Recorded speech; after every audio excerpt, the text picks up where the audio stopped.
Slavery. The idea of complete control and ownership by a master.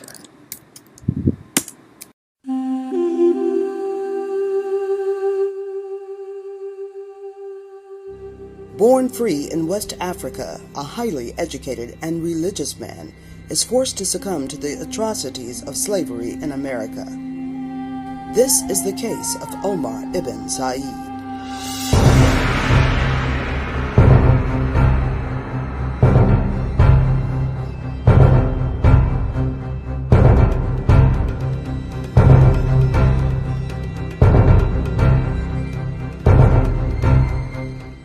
Everyone has a story, but many Africans snatched from their native land to bear the weight of slavery in America lived only to die in cemeteries like this one in Pickens County, with their stories untold.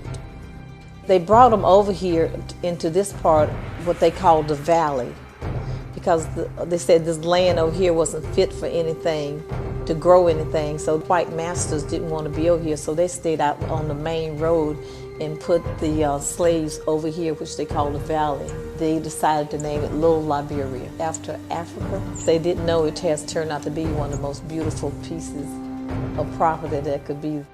Little Liberia is where the first 900 black slaves settled in upstate South Carolina. In 2011, the Clemson University Anthropology Club cleaned the burial site and marked potential graves, noting many nameless tombstones. The story of Omar ibn Said is documented. In fact, he wrote it himself. He was very educated. Dr. Akel Kahera, a professor of architecture and associate dean of research and graduate studies at Clemson University, studied the life of Said. He was literate in Arabic, meaning he could read, write, and speak Arabic. He read the Quran, and he tells us that he even performed a pilgrimage to Mecca. He spent about 25 years under the tutelage of his brother and 2 other teachers. And it was after that period that he was captured and brought to Charleston. Kahera delved into Said's world while attending graduate school at Princeton University. Said was an established writer. He produced more than a dozen manuscripts. An excerpt from his well-published autobiography, The Life of Omar ibn Said, reads, "There came to our country a big army. It killed many people. It took me and walked me to the big sea and sold me into the hand of a Christian man who bought me and walked me to the big ship in the big sea." What was unique about this, it's the only autobiographical text written by a slave in the antebellum South, a complete autobiography written in Arabic. It's the only one of its kind. Kahera studied Arabic for more than 10 years while living in Saudi Arabia. He says his friend Derek Beard bought Said's autobiography, which is on display for public viewing at Clemson's Cooper Library. Kahera published an essay titled God's Dominion, Omar ibn Said's use of Arabic literacy as opposition to slavery. Kahera says Said was born around 1770 and arrived in Charleston in 1807. At that time, he was sold to a very cruel man by the name of Johnson.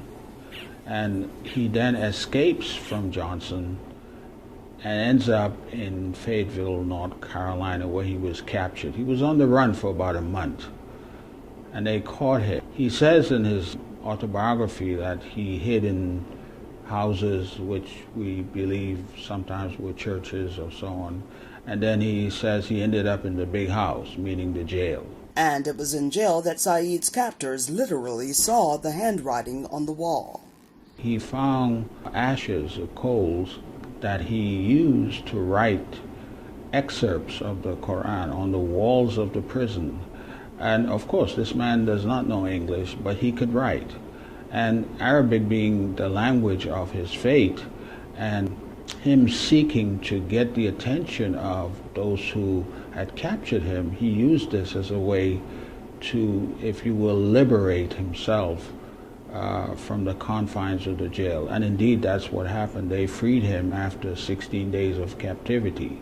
He was then bought by James Owen, who was the brother of the governor of North Carolina, and he lived with the Owens family until he died around 1865.